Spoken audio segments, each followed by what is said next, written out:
আপনার সৌভাগ্য ফিরে পাওয়ার জন্য আজকে আমি একটা উপায় বলবো। এটা কিন্তু সম্পূর্ণ একটা পরীক্ষিত উপায়। অর্থাৎ যারা এই কাজটা করবেন তাদের কিন্তু সফলতা নিশ্চিত। তাদের সফলতা কিন্তু কখনো রুখতে পারবে না। কারণ অনেক সময় দেখা যায় আমরা কিন্তু দুর্ভাগ্যের শিকার হই, এবং দুর্ভাগ্যের শিকার হওয়া মানে হচ্ছে আমাদের অনেক কাজ দেখবেন আটকে যায়। আমরা ঠিকভাবে সাকসেসটাকে অ্যাচিভ করতে পারি না। আমরা তো খাটি বা পরিশ্রম হয়তো আমরা প্রচণ্ড রকমভাবে করি, কিন্তু সেই পরিশ্রম করার পরেও কিন্তু আলটিমেটলি আমরা সাকসেস পাই না। দেখবেন প্রত্যেকটা মানুষ কিন্তু দিনরাত এই যে পরিশ্রম করে বা খাটে, তার অ্যাকচুয়ালি উদ্দেশ্য কী? ধরুন যারা ব্যবসা করছেন তাদের উদ্দেশ্যটা কী হতে পারে? তাদের তো উদ্দেশ্য যে তার ব্যবসাটা যাতে আরও বাড়ে, বা সে যাতে আরও বেশি উপার্জন করতে পারে, বা সে যেন আরও বেশি করে জিনিসটা সেল করতে পারে, এটাই তো তাদের টার্গেট। বা যারা সাধারণ মানুষ বা কোনো সরকারি বা বেসরকারি জব করছেন, যাতে তাদের কাজটা সে ভালোভাবে করতে পারে, কাজের জায়গায় সে যাতে সম্মানটা পায়, তাদের স্যালারি বাড়ে। অনেকে আছে আমি দেখেছি বছরের পর বছর একই জায়গায় কাজ করছে এবং তার স্যালারি বাড়ে না। মানে যে 10,000 টাকায় সেই স্যালারিতে ঢুকেছিল, মানে 5 বছর পরেও কিন্তু সেই 10,000 টাকায় আছে, হয়তো 800 টাকা বেড়েছে, মানে 10,800 টাকা হয়তো তার হয়েছে। এরকম কিন্তু বহু ক্লায়েন্ট কিন্তু আমাকে জানিয়েছে যে শাস্ত্রীজি, এত বছর ধরে আমি খাটি কিন্তু আমার স্যালারি বাড়ে না প্রতি বছর বছর। তো এই জিনিসগুলো কিন্তু সমস্যাগুলো কিন্তু হয়। তো দেখুন, এটা বেসিক্যালি হয় যখন আমাদের ভাগ্য সাথ না দেয়। কারণ দেখবেন আপনার থেকে হয়তো কম যোগ্যতা সম্পন্ন একজন মানুষ, তার হয়তো স্যালারি প্রতি বছর বাড়ছে বা তার প্রমোশনও পেয়ে যাচ্ছে কোনো একটা অদৃশ্য কারণে, কিন্তু আপনি পাচ্ছেন না।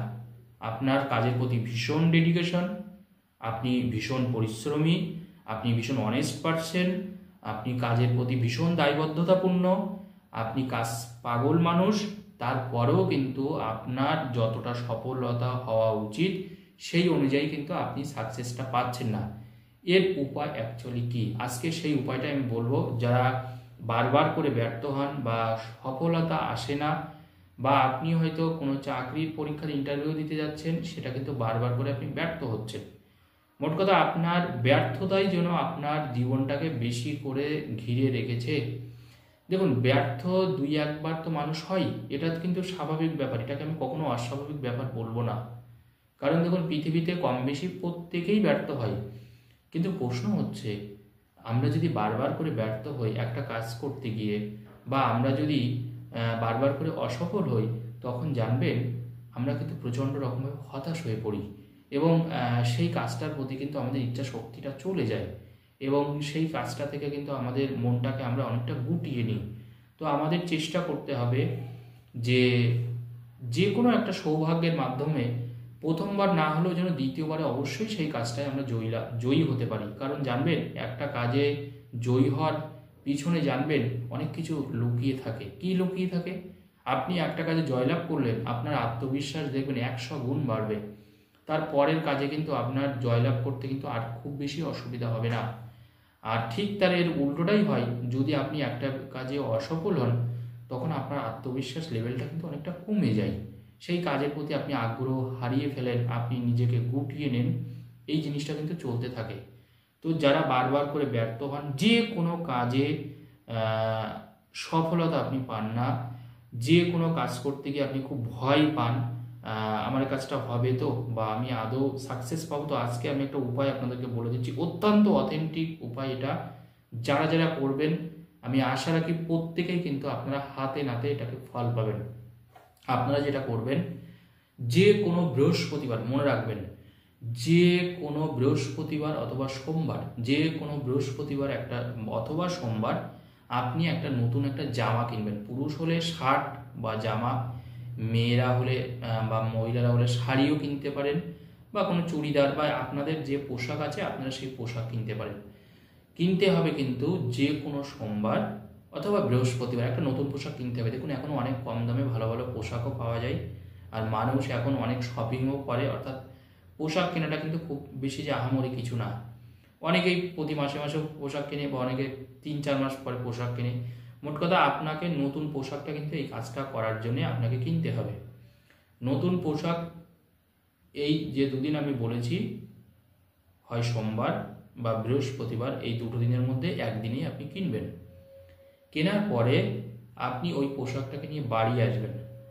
বাড়ি আসার পরে আর একটা কথা বলে দিই, যে পোশাকটা আপনি কিনবেন সেই পোশাকের রং কিন্তু কিছুটা হলেও যাতে হলুদ থাকে, এটা কিন্তু আপনাকে মনে রাখবে। হলুদ রং মানে যে পোশাকটা আপনি কিনছেন, মনে করুন সেখানে মাল্টি কালার আছে, আপনার হয়তো হলুদ কালারটা পছন্দ না, আপনার হয়তো সাদা, লাল বা কালো এই জাতীয় কোনো বা অ্যাশ অ্যাশ টাইপের কালার পছন্দ, হোক, অসুবিধা নেই। তার মধ্যে একটুখানি হলুদ রঙের কালার হলেই হবে। দুটো তিনটে কালার সংমিশ্রণেও যদি পোশাকটা হয় কোনো অসুবিধা নেই, কিন্তু এই একটা কালার যেন অবশ্যই থাকে, সেটা হচ্ছে হলুদ। কিছুটা হলুদ থাকলেই হবে, সামান্য একটু, সেটা শুধু আপনারা একটু দেখে নেবেন, হালকা হলুদের আভা হলেই হবে। এবার আপনারা যেটা করবেন সেটা হচ্ছে ওই যে জামাটা আপনি কিনেছেন সেটা হচ্ছে ভিতরের দিকে, চেষ্টা করবেন ভিতরের দিকে, বাইরের দিকে না। কিন্তু যে পোর্শনে ওই হলুদ রং করা আছে, মানে হলুদের এটা আছে, সেখানে আপনি ওই যেখানে আপনার হলুদের রং আপনি দেখবেন সেখানে আপনি 39, আপনি 3 বার 39 39 39 3 বার আপনি 39 39 39 এটা আপনি লাল কালি অথবা নীল কালি দিয়ে লিখে দিন। লাল কালি অথবা নীল কালি দিয়ে এটা জামার ভিতরে আপনি লিখবেন, কেউ বুঝতেও পারবে না, জানতেও পারবে না, মানে পোশাকের ভিতরে যে ভিতর পোর্শনটা আপনার শরীরের মধ্যেই থাকবে আর কি, বাইরেরটা না। বাইরেরটা দেখুন মানুষজন দেখতে পারে, সেটা তো আর লেখা যায় না। আর দেখুন কলম দিয়ে লেখার পরে বিশেষ করে ওটা আপনার একটু ডলা দিলে বা একটু কাপড় বা পোশাকটা ধুলে আপনার ওটা মানে চলে যাবে, রংটা চলে যাবে, তাতে কোনো অসুবিধার কিছু নেই। আপনি 39 3 বার লিখবেন, 39 39 39। আর এই প্রসঙ্গে একটা কথা বলি, বিশেষ করে ধরুন আপনি একটা জায়গায় যাচ্ছেন, কিন্তু সেখানে গিয়ে আপনি মনে করেন যে কোনো একটা দরকারে আপনি কোথাও গেলেন, কাজ হচ্ছে না, আপনি 1 দিন গেলেন, 2 দিন গেলেন, 4 দিন গেলেন, সেই মানুষটা হয়তো আপনাকে ঘোরাচ্ছে, না আপনি কালকে আসুন, না আপনি 10 দিন পরে আসুন, না আপনি 20 দিন পরে আসুন, আপনার কাজ হয়ে যাবে। সেই 20 দিন পরে আপনি গেলেন, বাট সেই কাজ সে করছে না বা আপনাকে ঘোরাচ্ছে। আমি যে টোটকাটা আপনাদেরকে বলে দিলাম, একটা নতুন পোশাক কিনে তার মধ্যে যেন একটা সাইডে অবশ্যই, বা যদি মনে করেন অনেকটাই হলুদের রং আছে অসুবিধা নেই, যদি 2-3টে রং থাকে তাতেও অসুবিধা নেই, একটা সাইড যেন অবশ্যই হলুদ রং থাকে। এবার আপনি বিশেষ করে যে কাজের উদ্দেশ্যে যাবেন বা যখন যেখানেই যাবেন, যদি মনে হয় আপনার, যদি কোনো ডাউট হয় না এই কাজটা আমার নাও হতে পারে, বা আমি হয়তো মানে এই কাজের দায়িত্বটা আমাকে দেবে না, অন্য কাউকে হয়তো বা দিয়ে দেবে, যাদের এরকম ধরনের কোনো ডাউট হচ্ছে তারা জামার ভিতরে ওই জামাটা অবশ্যই পরবেন। জামা, এবার দেখুন এই প্রসঙ্গে বলে দিই, টি শার্টও কিন্তু আপনারা পরতে পারেন, মানে গেঞ্জিও কিন্তু হতে পারে। এটা যে শুধুমাত্র জামা তা না, মেয়েরা যে পোশাকই পরেন বা মায়েরা যে পোশাক পরেন সেই পোশাকও আপনারা এটা করতে পারেন, কোনো অসুবিধা নেই। জামা হোক, গেঞ্জি হোক, যে কোনো জায়গায়, কিন্তু রংটাকে একটু হলুদ থাকতে হবে। তাহলে সেখানে 3 বার 39 লিখবেন লাল অথবা নীল কালি দিয়ে, তারপরে ওইটা পরিধান করে আপনি সেই কাজের উদ্দেশ্যে যান। দেখুন তো এবার আপনার কাজটায় সাকসেস হয় কি হয় না। এতদিন তো অনেক কিছু চেষ্টা করেছেন, এই সামান্য জিনিসটা একটু করে দেখুন, হাতে নাতে ফল পাবেন। এটুকু বলি, আপনাকে ফিরিয়ে কেউ দিতে পারবে না, আপনার কাজটাকে করে দিতে হবে যদি আপনি এটা করে যান সেখানে। ধন্যবাদ, সকলে ভালো থাকুন, নমস্কার।